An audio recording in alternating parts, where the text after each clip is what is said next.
le risque du chaos, d'un embrasement. C'est ce qui est pointé du doigt par le gouvernement, on l'a bien compris, avec les déclarations du ministre de l'Intérieur, Gérald Darmanin, hier, qui met en place un dispositif, je le disais, qui est du jamais vu. Mélanie Vecchio, inédit vraiment à ce point-là?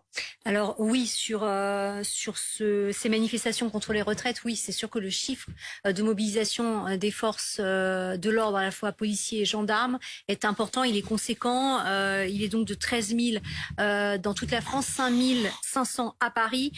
Pour ordre de comparaison, il était par exemple le 31 janvier de 11 000 en France, 4 000 à Paris, 12 000 en France, 5 000 à Paris. Ça, c'était juste après, donc la semaine dernière, juste après le vote du 49-3. En revanche, si on compare ici, on va un petit peu plus en avant dans le temps, en arrière dans le temps, et on compare au fameux samedi de Gilets jaunes, Oui. là même où les manifestations, la crise des Gilets jaunes était à son paroxysme. On était à des chiffres beaucoup plus élevés, 89 000 forces de l'ordre dans toute la France, 8 000 à Paris, ça c'était le 8 décembre 2018, souvenez-vous, c'était une semaine après le saccage de l'Arc de Triomphe. Donc oui, pour ces mobilisations-là, pour ces manifestations contre les retraites, mais c'est bien évidemment limité dans le temps. Hier, Gérald Darmanin a parlé de risques de troubles très importants.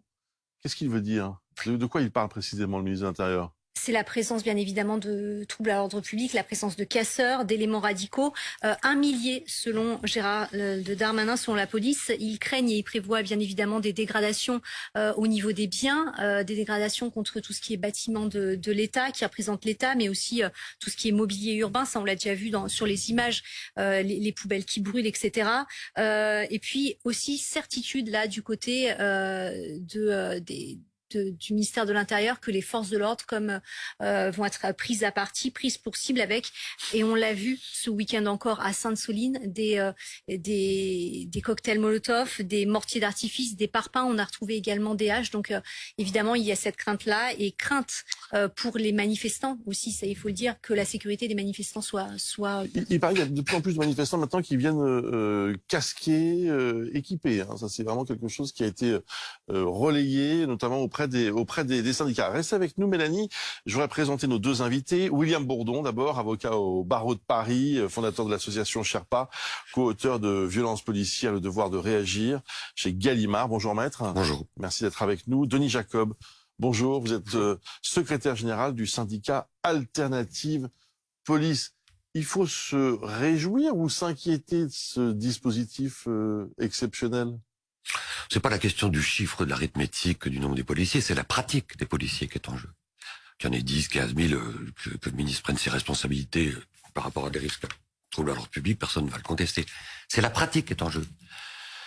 Aujourd'hui, il y a un consensus de toutes les autorités administratives françaises, défenseurs des droits, Commission nationale consultative des droits de l'homme, internationale, commissaire aux droits de l'homme auprès du Conseil de l'Europe, rapporteur spécial des Nations Unies, pour condamner l'usage disproportionné de la force, des violences illégitimes, des violences policières contre les manifestants. En disant ça, je m'écartais tout de suite d'un discours angélique ou simplificateur. Évidemment que c'est complexe.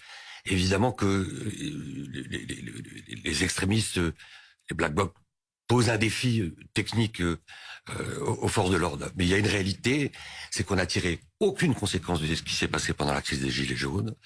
Il y a eu un grand renfort d'affichage, le Grenelle de la police qui a été initié par Darmanin.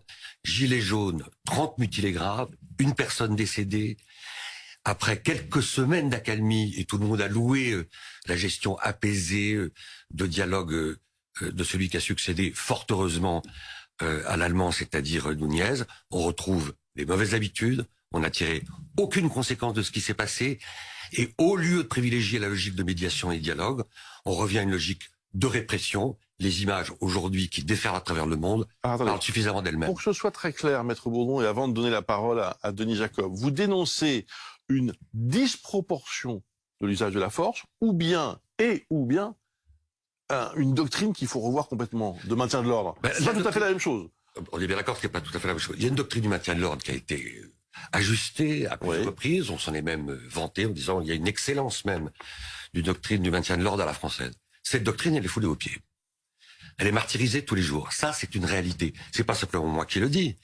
C'est aussi, de façon discrète, un certain nombre de hauts gradés de la police qui sont désarçonnés et consternés à la fois de ce qu'on leur demande de faire et en même temps de constater que une fois de plus, le Darmanin surenchérit dans la logique de déni des violences policières, comme d'ailleurs il avait fait fin 2020 Emmanuel Macron qui avait dit violence policière, de quoi on parle? Moi je connais pas ce mot, je vais pas jouer à oui, au petit oui, oui ou non. Et ce déni, c'est ça qui est très important, c'est que ce déni des violences policières, et encore une fois, je ne mésestime pas la complexité de la tâche, mais dans ce tract que nous avons publié à Gallimard avec Vincent Bregard, nous soulignons un point essentiel. Les policiers français sont mal formés depuis des années. La chaîne hiérarchique fonctionne mal depuis des années. Et s'ils sont mal formés, c'est pas une distraction bureaucratique, c'est évidemment un choix politique. Si on décide d'avoir des policiers mal formés, c'est qu'on décide d'avoir des policiers dont on sait qu'ils potentialisent plus que d'autres l'usage illégitime de la force et des violences illégitimes contre les manifestants. Denis Jacob, qu'est-ce que vous répondez à Maître Bourdon? Je vais pas répondre parce que ça ferait polémique et c'est pas le but de notre présence sur ce plateau. C'est plutôt d'expliquer à la population en général comment ça se passe effectivement et ce qu'est la réalité du terrain des policiers. Vous avez entendu Maître Bourdon dire « Je ne nie pas la complexité ». Ah ben si c'était si simple, tous les de la situation. Le problème, c'est que on a une difficulté aujourd'hui qui est la gestion des casseurs, des black blocs. Et contrairement à ce qu'a dit Maître, moi je me porte en faux en disant que la police fait de la répression contre les manifestants. Les manifestants, ce sont pas les casseurs. Moi, je suis policier, je suis aussi syndicaliste. Ouais. Je participe à toutes les manifestations contre la réforme des retraites depuis le 19 janvier. Depuis le 19 janvier, les forces de sécurité ont toujours été là. Est-ce qu'il y a eu un problème? Non. Il y a un problème depuis la prise du 49.3 qui a radicalisé un certain nombre de personnes, qui a mobilisé des individus qui n'étaient pas forcément là auparavant dans les manifestations et qui ne viennent que pour une seule chose, c'est pour casser, provoquer, s'en prendre aux forces de sécurité. Je rappellerai quand même une chose, parce qu'on fait le procès systématiquement de la police nationale dès que ça se passe mal. Les policiers sont pas au service d'un président de la République ou d'un ministre. Ils sont au service de la République. La République, elle a des lois. Et les policiers sont là pour la faire respecter, et notamment la loi, l'article 111-1 du Code de sécurité intérieure qui rappelle qu'ils sont là pour faire respecter la loi, pour porter assistance, assurer la sécurité, la paix publique, l'ordre public et défense les personnes et les biens. Donc quand on a une manifestation qui est illégale, qui est interdite, et qu'on a des casseurs, eh bien les forces de sécurité sont là pour empêcher que ces individus-là puissent s'en prendre ou aux personnes ou aux biens. Et quand j'entends dire qu'il y a des violences policières, moi je suis pas sur ce plateau pour être dogmatique. Bien sûr qu'il y a des comportements individuels qui sont condamnés et qui sont condamnables, et qui sont inacceptables, bien évidemment. On va pas aller dire le contraire par rapport à l'affaire récente de cette bande audio qui a été diffusée. Mais c'est pas une question d'unité, c'est une question de personnes. Alors oui, je rejoins Maître Bourdon pour dire que oui, il y a un problème de formation et de recrutement dans la police nationale. C'est un fait et le ministère de l'Intérieur l'a lui-même reconnu, puisqu'il y a tout un tas de choses qui est en train d'être fait au niveau de la formation et le recrutement dans la police nationale. Mais quand on dit qu'il y a des violences policières, mais j'ai échangé tout à l'heure sur les réseaux sociaux avec quelques personnes de ma confédération, puisque je rappelle que Alternative Police est un syndicat affilié à la CFDT. On me dit, mais est-ce que tu crois pas que c'est disproportionné? Mais qu'est-ce qui est disproportionné? Le fait d'être attaqué avec des bombes artisanales, des cocktails Molotov et de répondre avec des gaz lacrymogènes? Alors, justement sur ce point-là, Maître Bourdon, est-ce que vous ne sous-estimez pas cette nouvelle violence, en quelque sorte? Les Black Blocs, ça n'existait pas il y a 20 ans. Non mais vous voyez bien la difficulté. J'ai pris soin de dire que je ne mésestimais pas la complexité. Oui, donc je ne mésestime rien. Je pense que dans un débat comme celui-là, on doit aux spectateurs, aux auditeurs d'exercer un devoir de nuance. Je l'exerce. C'est ce qu'on fait. C'est ce qu'on fait. Vous avez remarqué. C'est ce que je fais. C'est très apaisé. C'est ce que je fais aussi. Mais ce que je veux dire, c'est que on est dans une période absolument critique. Le pire est peut-être possible. Il y a 2 hommes qui sont entre la vie et la mort. Il y a une utilisation inédite, quasiment unique en France, de grenades qui sont des grenades létales, en dépit de toutes les recommandations de toutes les institutions européennes. Et toutes les images parlent d'elles-mêmes. Les braves que vous avez évoqués il y a quelques instants, c'est pas quelques dérapages comme ça de quelques individus qui auraient manqué à leur obligation de discernement. C'est une stratégie policière qui est initiée, pas toujours, pas de façon systémique, par la hiérarchie, et qui conduit à quoi, monsieur? Qui conduit à ce qu'on a vu, des manifestants qui sont frappés à terre, des femmes qui sont frappées à terre, des manifestants qui foncent, des policiers ou de braves qui foncent dans les manifestants et qui tabassent de façon absolument indiscriminée. Le monde entier a vu ces images. 17 enquêtes. Le monde entier a vu ces images. Et tant et vous avez raison de dire que la responsabilité est d'abord une responsabilité politique et que d'une certaine façon, bien des policiers et des gendarmes font leur boulot avec le maximum de discernement et de sang-froid. Ils sont aussi les victimes collatérales d'une politique qui a toujours privilégié depuis des décades la logique de répression à la logique de dialogue. Ça, c'est un ADN très fâcheux, malheureux, qui aujourd'hui empoisonne la démocratie et qui conduit que les jeunes Français, qui sont déjà alimentés par 1000 raisons d'être dans une désaffection par rapport aux institutions politiques, voient qu'à la logique autoritaire qui s'exerce par Emmanuel Macron, face à une exigence de dialogue social, eh bien, font écho une logique de répression dans la rue, qui elle-même alimente le sentiment d'impasse que tout le monde voit aujourd'hui. Monsieur Jacob. Moi, je suis pas là pour prendre la défense de telle ou telle politique. C'est pas mon rôle. Moi, je suis là pour défendre et représenter mes collègues. Moi, je peux pas entendre dire qu'il y a un fonctionnement systémique de la violence policière. C'est pas vrai. C'est aller faire croire à la population que les policiers sont recrutés pour aller tabasser les gens. Ce n'est pas vrai. Et je suis désolé. Parler d'armes létales, on parlait tout à l'heure de la révision du maintien de l'ordre. Et moi, oui, je loue une partie de cette réforme puisque nous avons été porteurs de revendications qui ont été prises en compte. La création de LI, d'équipes de liaison et d'information. Ce sont des policiers qui sont formés pour faire de la médiation, à l'instar de ce qui se passe en Allemagne. Il y a également, ce qui est acté, malheureusement, je regrette, c'est pas encore mis en place, mais le principe d'acquérir des véhicules avec des messages lumineux pour informer les manifestants quand la police va passer à l'action. Le problème, c'est que quand vous avez une partie des manifestants qui restent au milieu de troubles entre policiers, des affrontements entre policiers et casseurs, moi, je ne comprends pas. Moi, je suis manifestant, je vois des troubles, mais je ne reste pas. Je m'en vais. Pourquoi des manifestants restent quand ils sont pris entre des affrontements entre policiers et casseurs? Mais ces manifestants-là pacifiques doivent partir. Et s'agissant de l'armement qui est mis à disposition des policiers, on a interdit la grenade lacrymogène instantanée. Elle est interdite. On a très récemment. Dans le dernier, avec le nouveau schéma de maintien de l'ordre. Elle est interdite.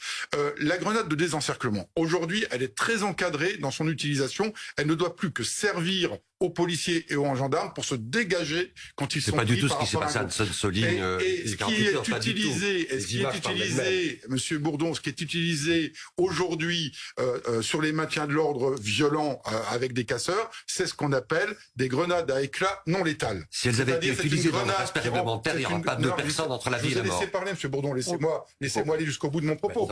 On peut débattre, Monsieur Jacob, ça se passe très bien. Donc cette grenade d'éclat non létal a pour but de remplacer notamment la gli, c'est-à-dire que quand elle explose, il n'y a plus la même teneur en explosif justement pour éviter de blesser grièvement des gens. Ce qu'on appelle cette technique, ce qu'on appelle la cuillère ne se détache plus de la grenade et ça va pas au-delà du bassin. Ce que j'entends votre défense bien sûr, mais j'entends aussi Maître Bourdon dire on n'a pas tiré les leçons de ce qui s'est passé au moment des Gilets jaunes. Et moi, j'avais le sentiment que si, justement, qu'on avait interdit certaines armes, et ça, c'est pas suffisant. C'est ça que vous nous dites. Vous vous souvenez des discours de Castagnère, quand même? Nous défendons la famille Chouviat. Vous vous souvenez, ce jeune homme qui a dit 6 fois de suite, j'étouffe, ce qui d'ailleurs a fait ricaner Darmanin de façon tout à fait cynique à l'Assemblée en disant, moi aussi j'étouffe, ce qui en dit long sur la psychologie de cet homme.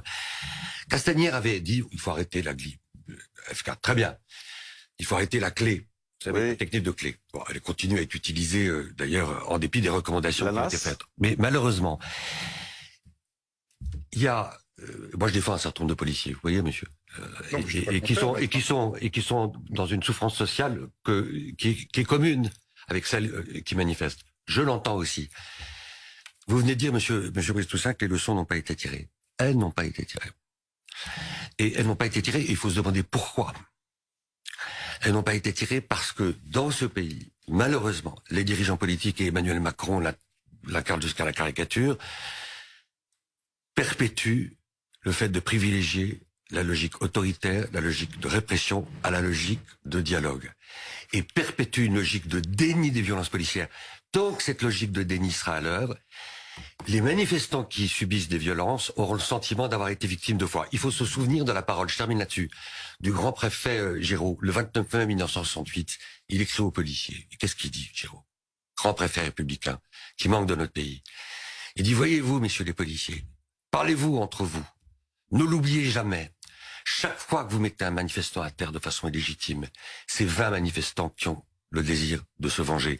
Oui, il y a une mécanique mimétique qui conduit à une logique de tension et une logique d'escalade que pour l'instant, malheureusement, les politiques ne font qu'embraser. On l'a dit, on s'inquiète pour le parcours parisien, notamment entre République et Nation. Candice Maoud, vous êtes sur ce parcours justement où les commerçants s'attendent au pire?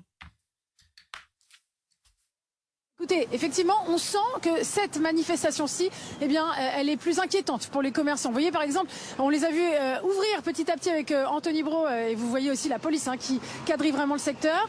Et là, certains commerçants ouvrent petit à petit, mais pour se barricader. Vous voyez, ça, c'est une des agences immobilières que nous avons vues sur le boulevard Voltaire. Et puis, il y en a d'autres qui choisissent une autre solution. Je vous emmène voir Didier Bérel. Didier, c'est le directeur, justement, d'une agence immobilière qui, lui, eh bien, n'a pas choisi, justement, de se barricader. On va lui demander pourquoi. Bonjour Didier, qui continue à faire des affaires quand même. Bonjour, vous n'avez pas choisi de vous barricader aujourd'hui?